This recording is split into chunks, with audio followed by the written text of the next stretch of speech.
What's up, MMA fans? This is Sophisticated MMA. I'm Kate. We're back in my kitchen for the fourth time. Grant's laughing right now because this is the fourth time we've tried to do this, and technology sucks.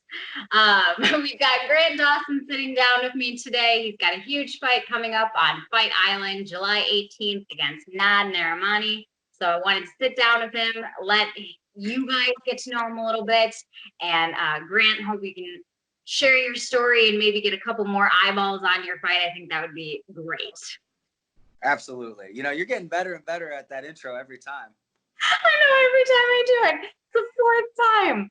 Oh, Lord have mercy. Technology is the worst. But forget all of that. How are you? How are you doing? I'm doing great. As I was telling you before, feeling a little run down because of the camp, but that's normal. We're 2 weeks out from today for weigh-ins, so it's normal that I feel this way. It just means it was a good camp, and I'm ready to get after it. And when do you guys leave? Because I know that you're getting it. You have to stop in Vegas, and then, you know, there's all this testing that has to happen. Yeah, so we're leaving Sunday, this Sunday, the 5th. I want to say the 5th. And then we're flying to Vegas. We're testing there for COVID, and then we're going to be there for 1 or 2 days. I'm not sure. And then after that, we're flying to Abu Dhabi. But we should be in Abu Dhabi about 10 to 9 days before my actual fight. And you're going to be quarantined in the hotel mostly? Is that the story? Yeah, they basically said you can't leave the hotel, and if you do, you're not fighting. So, but it's a 5-star hotel. It is a very, very gorgeous hotel. So that is nice. Yeah. You can't complain too much about that. It's fancy prison. Yes, that's a very excellent way of putting it. I like that. Plus, you can train and, you know, do whatever you need to do. You know, there'll be a lot of time for that and not a lot of distractions. Yeah, there'll be a lot of space for us, and honestly, it'll be nice not having to worry about running into my opponent or seeing, you know, people before the fight. Just me, my coaches, my team, and you know, focusing on getting us ready. Yeah, keeping that focus. That's amazing. So the first thing that I wanted to ask you, because I was scouring the internet to find it, your nickname, KGD. I couldn't, it's an acronym. I couldn't find what it stood for on any of the sites that I went to. So please enlighten me as to what that stands for. So you're actually the first person to actually ask me about it and where it came from. So yeah, so thank you. I get to actually tell the story. I'm so glad. Please tell away. So my first gym that I trained at, they called me the Prophet. They were a very Christian-based gym. And my nickname was the Prophet all the way through my amateur career. And I do like that name. I did. I did like the name. It was different and unique. I got sick of it after a while. It just really didn't kind of go with my gimmick and my character as a fighter. So after I went pro, I kind of just dropped it off and was just kind of myself for a while. And I'm really into like the becoming champion, being the king and all that kind of stuff. But everybody's name in MMA is King. King this, King that, King Green, whatever. And so I wanted to make it unique. I wanted to make it different. And one thing that I really like is, you know, if I say GSP, you know who I'm talking about, right? You know, if I say RDA, you know who I'm talking about. And it's just a couple of letters. So I wanted to get to that point. So I just took the first letter in those. So if my nickname was King Grant Dawson, I just took KGD and ran with it. I think it sounds cool. If nobody else thinks it sounds cool, they can kick rocks because it's my name. No, I like it. I mean, it's definitely unique. It's unique enough for me to prompt a question because I'm going, I wonder what that stands for, because I was like, it could be his initials, but what's the K? I thought maybe you dropped a first name or something somewhere. My first name's actually Curtis. That's awesome. So I did look and see that you had some high school wrestling. But at what point did MMA enter into the conversation? Like, did you start in wrestling in high school and then gravitate toward the gym? So I actually started in MMA and did wrestling to get better at MMA. When I was in 8th grade, you know, we came from a really small school. There was like 26 people in my graduating class. So yeah, very, very small. So we were going from 8th grade to high school. and my science teacher was giving a speech about every one of us because there weren't very many. And Sure. his prediction for my future was, he said, I think he'll end up becoming a UFC fighter someday. And at the Get time, out. no, I'm serious. He said it. And at the time, I thought it was WWE.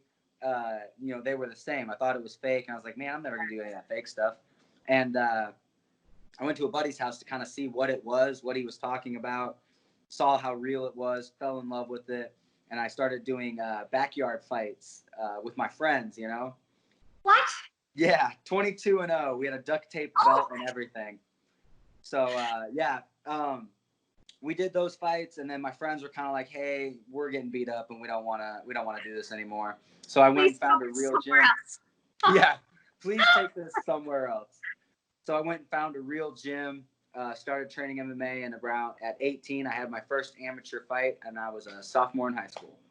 Oh my gosh, that's incredible. So you might be one of the youngest people to start in MMA if your career started in your backyard in 8th grade. Yeah, I think I'm one of the first guys to actually start in MMA. You know, not start in wrestling, not start in this. Yeah, usually there's a migration there. Yeah, but that's just how cool the sport is becoming. It's becoming its own martial art. It's becoming its own sport. Like, I'm hoping someday they put it into high school. You know, just like football, just like wrestling, they put MMA in there too. That'd be awesome. I think they'd probably have a little bit of trouble considering that boxing still isn't sanctioned in collegiate sports. But who knows? Maybe they'll figure out a way to do it. But so did you ever go back and contact that teacher and like, hey, guess where I just got signed? I think he knows. I did actually. When I got signed after my Contender Series fight, I went back and visited my school, and he was there. Oh my gosh. Yeah, so that was he knows. He knows. I don't know if he remembers saying it though. Oh, that's too fun. Well, see, now all I want to do is tell him and be like, guess what you did? You helped send this guy on his path, and I think that's just so cool. That's one of the cooler stories I've heard. Thank you for sharing that. You're very welcome. So you were raised in Nebraska. At what point did you make your way over to Missouri? Like, what was the middle ground? Because your career started very early, obviously. So what was that middle ground there? Well, basically, as soon as I graduated high school, I moved from my small town of Stromsburg, Nebraska, and I moved to Lincoln, Nebraska, which was the capital there. And there was another bigger gym there that I was training at. And I trained there for about a full year, finished out my amateur career, and I was ready to make my pro debut. And a week or so before my pro debut, my manager at the time asked if I wanted to move to Glory MMA and Fitness and train up there with James Krause. And so I won my fight. I went up there, tried it for a week, absolutely fell in love, came back, got all my stuff together, got everything in all my affairs in order, moved up there, and haven't looked back since. That sounds like a really great gym. I've heard a lot of great things. I've heard a lot of great things about James. Do you get along with everybody in the gym? Have you ever had any like dust ups or interactions with anybody where you had to settle it in the cage maybe? We're all pretty cool. We're a bunch of male and female fighters, so things can get heated sometimes. But usually, no matter how heated it gets, once the buzzer goes off, it's all business. That's the one nice thing about being, males and MMA fighters. Like it's easy to find out who's better, and then after that, it's like, okay, you got me this time, I'll get you next time. But until then, we're cool. So everybody's pretty cool. And honestly, all the douchebags, they always end up weeding themselves out. They always end up leaving and not staying. It's not the right culture for those types of people. It is interesting to watch that sometimes. Depending on what gym you're looking at, but the culture ultimately wins. Like you cannot have a fighter that doesn't fit there, stay there and be successful. And it might not, and it sometimes it's the gym, sometimes it's the fighter, but I loved what you said there about, once the bell goes off, like you're just in the cage, you're focusing on what you're doing. And I do love that about MMA, in that once that final bell rings, it's all respect for the Yeah. most part. Like no matter what the buildup was, no matter what that fake drama was that they that they manufactured to sell the fight, it's always, hey, good fight, man, you did great. And I love that. And you seem like the kind of person that gets into that area of it as well, that whole respect aspect and Yeah. of all parts. Yeah, for me, I'm all for the talk and the hyping fights, but it has to be honest. It has to be true. I'm not gonna say something that I don't mean. And honestly, like I'm just trying to get like we're trying to fight. This isn't the friends game, but afterward, it's really hard not to respect somebody that's punched you in the face and you've punched in the face. And Yeah. I would say that 99% of the guys that I've fought have become friends or at least acquaintances after. I've actually cornered 3 people that I've actually fought. Get Yeah. out. Yeah. Oh, that's so cool. Yeah. I It's a different game, man. It's a different type of experience. That's why I think it's so much better than any other sport. Amen. I love it. And it's the only one on right now. So winning. Winning. So a lot of the guys that I've started networking with that are kind of coming up in the fight game, they're amateur or maybe they're pro on the local level. They're just starting in their careers.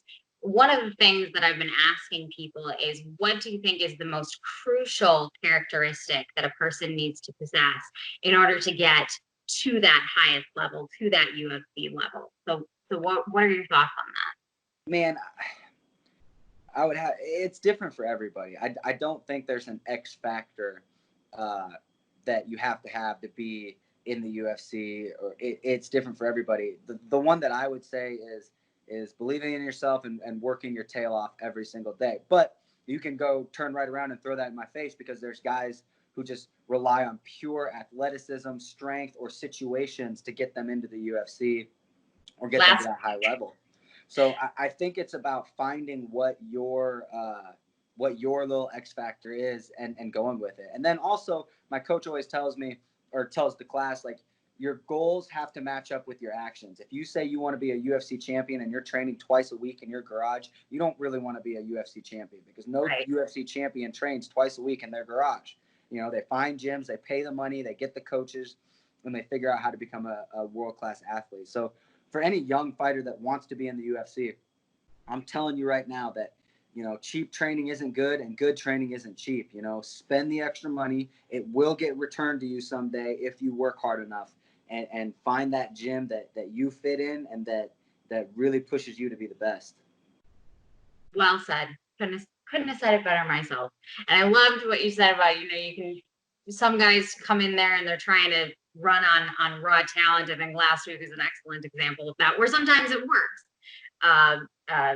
Mike Perry with his girlfriend in his corner. Who saw that going well? A lot of people, but not a lot of people that I talked to. But he is trying to find the right gym. Like, he is trying to find that right fit.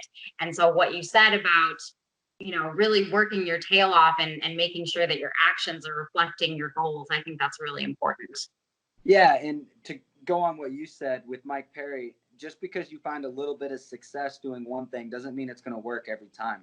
At the high level, like, I don't care what you say, like, at the high level, how many UFC champions don't have their coaches in their corner? How many UFC champions, got face tattoos and all that? Like, there's nothing wrong with that. I'm just saying, like, be different. That's great, but you got to understand that that's going to catch up to you. He's going to fight somebody with a heartbeat. Mickey Gall absolutely sucks, and he's gonna fight somebody with an actual heartbeat, and he's gonna get destroyed. And he has before, and he's beat some good guys when he's got a coach and when he was at Jackson's. And I don't know what he's doing. I don't think he knows what he's doing. So we'll see how it goes, but I can't imagine that's gonna last much longer. I don't think so. I think he is trying. I think that was a one-time gimmick for the place that he was in, but I do think that he's trying to find the right fit, and I hope that he does. But we'll shift, because speaking of girlfriends, you and your girlfriend are like two of the most adorable people on your Instagram. I love following how often you're so encouraging of her, and I want to know, because I haven't followed her career. Did you get her into MMA, or was she already kind of on her way and that's how you guys met? No, that's how we met. She Okay. was into MMA. She was, I think, 4-1 or something like that as an amateur, and we basically just we met through at fights and hello, how are yous and stuff like that, and then eventually, I think she added me on Snapchat and I messaged her, and it was just chemistry off of the first text. She's a dork, she's nerdy, she likes Star Wars and anime and working out and training hard and eating clean, and I like all of those things except eating clean. So, So she so, helps you there. I'm sure she's instrumental in your weight cut. oh my goodness, she makes all my food. Like when I'm in Ah, camp, I don't touch it if she doesn't make it. And she's a really good cook, so it works out really great. She's just great to have. And she actually just ended up going pro and getting signed to Invicta. So I'm I super saw excited for that. her. You posted a highlight. She's a tough little cookie. I liked it. She, I yeah, think we'll see big things from her too. Absolutely. I agree. I think that she's going places, and I think that she'll be one of the girls that gets the 105-pound weight class added to the UFC. Really? I really think that, yeah. That would be amazing, because I think that the one of the saddest parts about women's MMA is that there just isn't enough of a talent pool to pull from right now. And I know we're getting a little bit off topic, but I think that if there were, a little bit more diversity in the weight classes, or more exposure. I mean, there's just not a lot of people that even really, there's still not a lot of people that know that this is a sport, and there's even fewer women that have any idea that this is Yeah. available to them. Well, I Yeah, think that's on the female fighters. Like Ronda Rousey was such a huge, inspiration. Every little girl wanted to be Ronda Rousey, be a strong, independent woman that don't need no man. Like, and I'm in on it. But more girls have to be like that if they want to add more women in. Strong, badass women do exist, and it's easy to, you know, see that with the platform that they've been given, but a lot of them aren't taking that platform and saying, hey, you can do it, get into wrestling, don't yeah, do this, get into this, but it'll grow, and it's only going up from here. Male fighting, or males MMA took so long to reach that peak, and women's MMA is just starting to like get yep. over there. So I really feel like we'll see a lot more weight classes and a lot more fighters in the UFC from the women. I guest host on another show for Fight Night Picks channel, and I was having this conversation with John, and he he mentioned that there aren't a lot of the female fighters that work into coaching or opening a gym. And if we can kind of get that ball rolling, where they can have more involvement in their local community and actually bringing up other, being instrumental in bringing up other female fighters, I think we'd see a lot more of that. Yeah. Yeah, I can see that. I can see why it's hard, though. It is hard for, like my girlfriend's a 105-pound fighter. If she's trying to show me a technique, I'm kind of like, yeah, okay, like I could crush you easily. So I get it. I'm not saying that's right, and I'm not saying that that's Sure. how it should be or even correct, but like I understand why it's difficult for that. I think where it needs to start is women helping other women in the gym. Like it's a very selfish sport, but at the same time, like we have one of the best female fighters in the world at our gym, Megan Anderson, and she can take these young girls that want to be just like her and really mold them into good fighters. And I understand that she's working on getting that title and working for herself right now, and I completely get that, and I'm the same way. But like I think that's where women's MMA will grow, when they realize like, hey, I'm going to go to this gym and I'm going to create a friendship with these other women, not just guys, and we'll all train together and it'll be great. Yep, absolutely. You are 100% right. And you mentioned her showing you a technique. Do you guys roll and train together? I know you posted a couple things, but like, is it you training her mostly, or does she help train you? No, I mean, we're just like, she's making her pro debut. I'm 16 fights into my pro debut. Like we're on different levels, and she gets that. And I'm an assistant coach at where we're from, and so she's really good at like dealing, like, hey, when we're not boyfriend and girlfriend in the gym, it's coach and fighter, and That's we good. roll and we do have fun going. But when it's go time for either of us, when she has a fight, she doesn't roll with me because she's not going to get anything out of that. When I have the fight, I don't roll with her because we're not going to get anything out of that. And we both understand that. She's so smart, and she understands, like, hey, she's a 105-pound female fighter. I'm a 145-pound male fighter. I almost said female. Male fighter. Careful So with that. yeah, right. There's really no reason for us to be going with each other if we both have fights, you know, and so we get that, and it's a really good chemistry that we have. You can tell. I mean, it definitely comes across. But on that note, even though you are very forthcoming about the fact that you have a girlfriend that you love very much, have you gotten any crazy like fan messages or girls trying to sneak into your or guys even trying to sneak into your DMs at all? So it's funny that you mentioned that. When I first got into the UFC, my coach was like, hey, just so you know, be ready for some really weird chicks to send you some really weird things. And I was like, no, I know. He's like, delete it, move on. Like, it's going to be weird. Just know that it's normal. I have literally not gotten a single message from any woman hitting on me at all. The only thing that I've gotten is inappropriate pictures from men. Oh my goodness. So men are the worst in that respect, whether it's a female or a male. I Yeah, like yeah. that makes me feel better. Apparently, I guess that's I guess what it goes both ways. I guess. That is too funny because that is the thing that I have to fight against because I'm never jumping in a fighter's DMs to be like, hey, what's up? I'm always just trying to network. And it's been a little difficult because I think sometimes they take that the wrong way. And sometimes rightly so, like totally get it. You know, your coach is right. Delete it, move on. Right. Don't even bother with it. Right. But that is really funny that you have not had that, but you've had what I've experienced. How's it feel? A little degrading. Everybody's. I don't know if I want to say that. Never mind. Moving on. Moving on. Absolutely. Okay, so we'll switch gears a little bit now. Get to the actual fight questions. We've had some fun, but now I want to know things. It's more serious stuff. To it. You, I was looking through your record. You've been at lightweight and uh, featherweight in your career. Which one do you actually prefer, and why? I would say featherweight.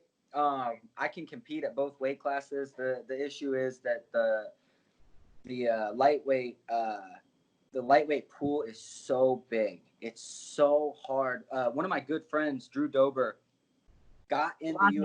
UFC. He's amazing, by the way. Put in a good word.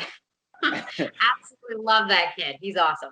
He is awesome, and he's ridiculously attractive. And I tell Elle all the time that if he was like 2 inches taller, there would be no chance for the rest of us because he is a good-looking, very nice, very attractive young man, and he's great. But he got into the UFC while I was still an amateur, and he just now got ranked, and he's amazing. And so it's just the pool of how many people are in the lightweight division.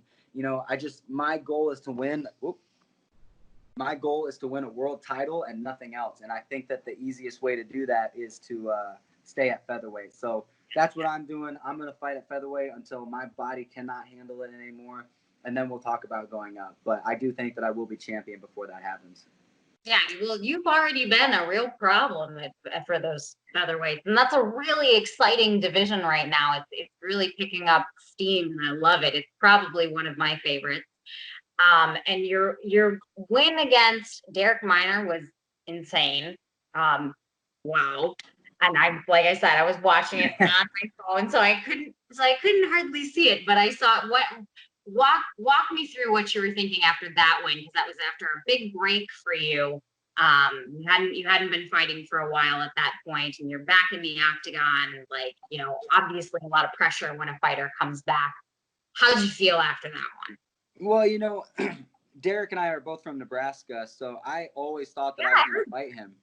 I always thought I was going to fight him. I thought that we would meet as pros on the regional scene, but it didn't end up happening. You know, whether my management was keeping me away from him or his management was keeping away from me, or neither of those. It just didn't work out. We didn't end up fighting each other. I got signed to the UFC. He was on the Contender Series, and I thought, okay, if he wins his Contender Series fight, I could definitely see them setting that up. And then he lost. He did well, but he lost. And so I was like, well, you know, we're never fighting him, so that's out of the back of my mind. And I had like 3 different opponents change because I was supposed to originally fight Chaz Skelly. That was nuts. We had a thing go through, so we had to move it 6 weeks back, and then he had a thing happen, so where he couldn't fight anymore. I got a couple more names like thrown at me, and it just ended up being Derek Minner. I got a phone call, and my manager said, "Hey, if you could fight anybody from Nebraska, who would it be?" And I was like, I don't know, maybe Derek Minner, I guess. And he goes, "Well, that's who you're fighting." And I was like, "Oh, cool." 12 days notice, you know, we got in there, and I knew he was going to be dangerous for the first 2 minutes. He's very dangerous. He's got really good jiu-jitsu, really good guillotine. But I knew if I got past those first 2 minutes, it was going to be smooth sailing, and it was. So I'll tell you, my favorite win of yours thus far was Michael Trezano. That fight was nuts. I remember hearing his corner actually telling him to let his, you got this. You just let your hands go. And then opening up the second round, you're letting your hands go, and it did not go at all how he planned.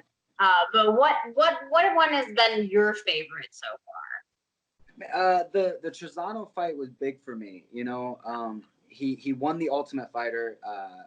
If you add his amateur record, his pro record, and his Ultimate Fighter record together, he's 18-0. You don't go on an 18 fight win streak without being good. He had a lot of hype behind him. I really, and he just beat Luis Pena as well, who has a lot of hype behind him as well.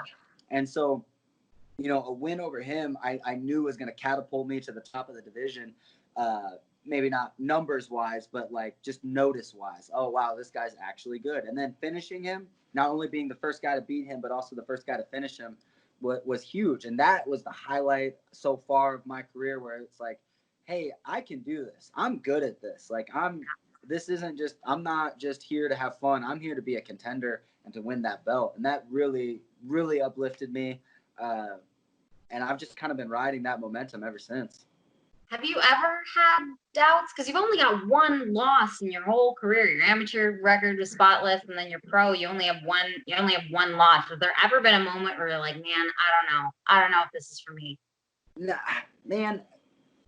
I would say when I was dealing with all the stuff with USADA, it wasn't a loss or like I'm not good enough. It was just kind of one of those like, is this USADA thing that makes no sense on what's going on? Is this going to keep me from being able to fight and you know, achieve my dream? And I remember I was washing dishes in a nursing home, which was my job at the time.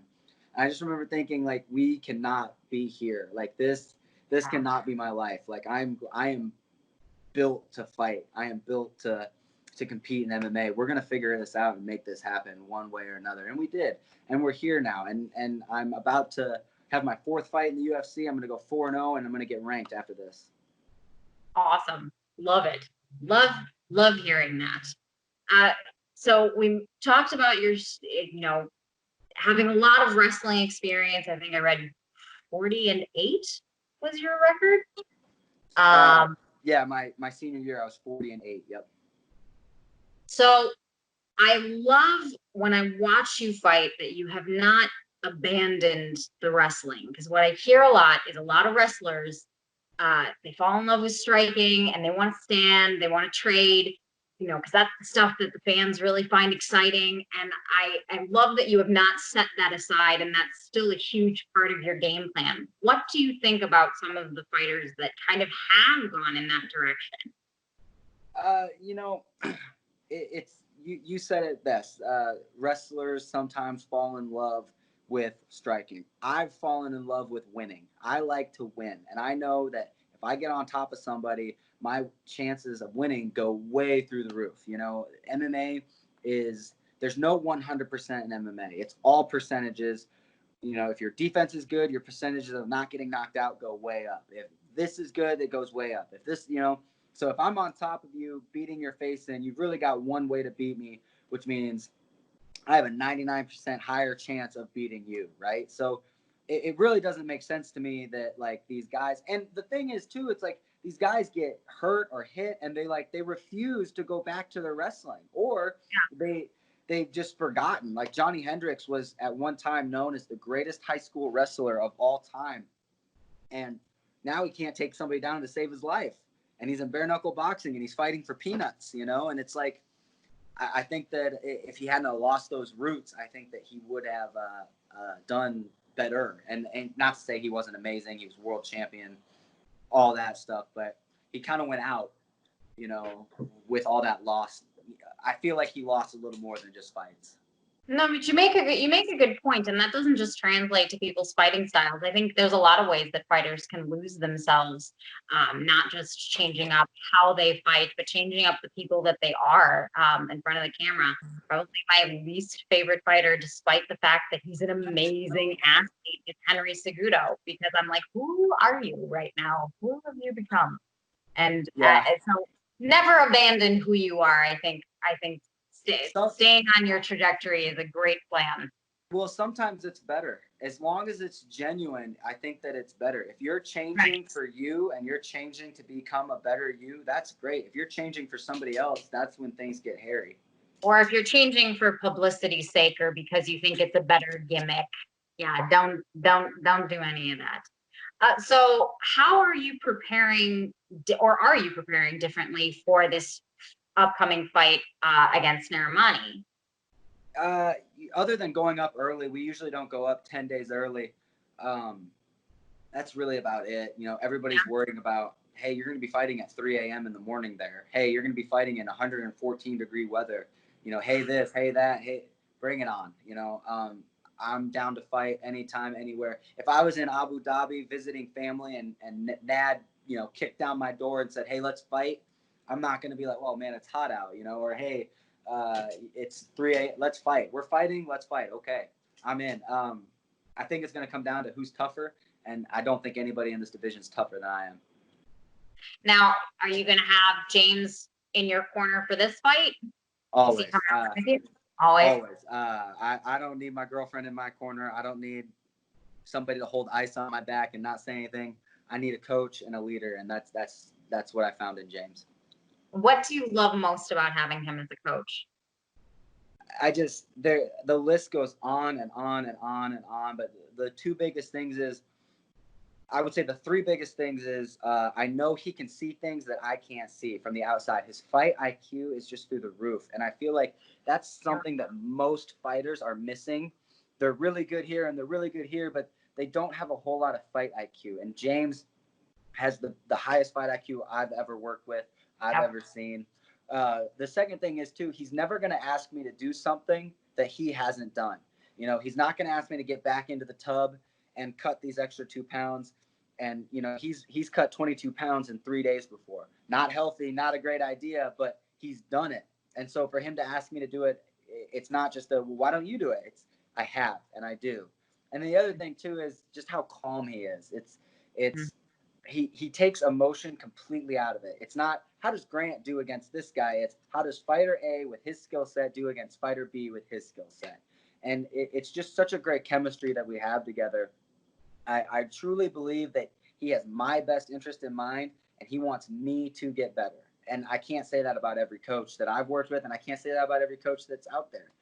Sure, they love their athletes, but a lot of them are in it for money. And James has lost more than a couple of $100 on me, whether it's through traveling, through when we weren't getting paid, through the whole USADA situation. Like, I know that he's there for me, and he's got my best interest in mind 24/7. And that's really what you need. You need to make sure that you have the right coaches in your corner that do have your best interest at heart and do really know what kind of fighter you are and what you're capable of, and can push you when they need to push you, and pull you back when you need to be reined in a little bit. So that's Exactly. awesome to hear. I've heard nothing but good things about him as a fighter and a coach. So I like hearing all that. In one of your recent Instagram posts, and this caught my eye and was actually the reason that I wanted to talk with you. You said top 15 by the end of 2020, top 10 by the end of 2021, top 5 by the end of 2022, and world champion by the end of 2023. And what caught my eye about this is I think that a lot of fighters, if given the opportunity, jump way too high, way too fast. We've seen it happen a couple times with a couple fighters. I'm not going to mention any names and embarrass anybody, but they've been thrown right to the top, fed to the lions, and it was disastrous. So, was this your philosophy going into your career, or was this something that maybe James sat you down and talked about? Like you were really excited to get going, but he was like, "Hang on, we want to do this right." Or was this something that came from within you, that you're happy being patient and putting in all the work that you need to and getting there when it is your time? Yeah, the goal for me is to be world champion for one night. Obviously, when I become champ, I'm gonna defend as many times as possible. But if I was champ for one night and then I lost the belt the next day, I could quit this sport and say, you know what, bud, you did it. That's the goal for me. So taking the short route and collecting money to set up my family later down the line is just smart. And the other thing too is, like you said, people get rushed. I'm 26 years old. I plan on being done fighting at 36 years old. My 36th birthday, I'll most likely be done fighting, and that could change. But right now, that's the plan. That means I have 10 years. I have 10 years left of fighting. And one thing that I do not want to do is overstay my welcome. I don't want to be Chuck Liddell and get knocked out 19 times before I even consider the word retire. Yeah. I want to go out on top, or at least one of the best in the world, champion for however long. And so for me, if I fight 3 times a year, which I'm trying to fight more, but we're guaranteed at least 3, that's like 9 fights, like that's another 10 fights right there. That would put me at 26-0 or 26-1, like it's, there's no hurry. There's no rush. Take the right opponents, grow as a fighter, because once you're champ, you're fighting the best until you're done. And it's not about, if I become champ for one night and then go on a 9-fight losing streak, I'm still going to be fighting the best, because that's how it goes. So take your time, build yourself, build that confidence, build your financial base and your empire. Excellent, excellent words of advice. So the very last thing that I want to know, because obviously you want to be champ. That's a lot of the fighters' goals. I want that. Where'd you get that? Where did you get that? I don't know how you sniffed that out, but yes, I do. Just came to me. Yeah, your journalism is paying off. Right. But belts aside, outside of becoming champ, what is the number one thing that you want to achieve in MMA? That's it. That's it. That's it. I have goals and dreams after fighting, but if I walk away from this sport a millionaire and not being world champion, it will have been a waste of time and a failed effort. I shouldn't say a waste of time, but it will be a failed effort. I'm here to be champion, and that's all. Day one, I didn't say I wanted to be a millionaire. I said I want to be world champion for one night, and that's it. And there's going to be bumps and bruises. I'm going to lose a decision that I thought I won. I'm going to win a decision I thought I lost, and it's going to happen. Going to have to get back on that horse. But if I walk away from this sport without a world title, it will all have been a failure. Not a waste of time, but a failed conquest. All right. Well, you heard it here, folks. Your future featherweight champion 2023. That's it. There he is, Grant Dawson. Well, Grant, it was a pleasure talking to you.